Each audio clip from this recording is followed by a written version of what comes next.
Kinig kang mabuti, Major. May kinalaman ka man o wala sa mga nangyayari. Magkasama man kayo ni Ampil o hindi. Ayokong magbanggaan ng batas na sinusunod mo sa batas ng pinaiiral ko. Huwag mong subukan sindihan ng langis. Nasa tubig man ito, magliliyab pa rin. Baka masunog ka, Major.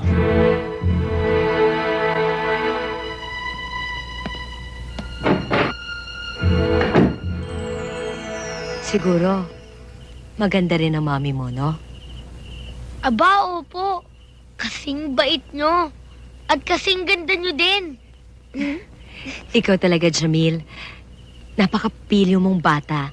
At ba't palagi mo ko pinupuri? Kasi po, ang bagal-bagal ng papa ko eh. Anong ibig mo sabihin? Ako na nga po ang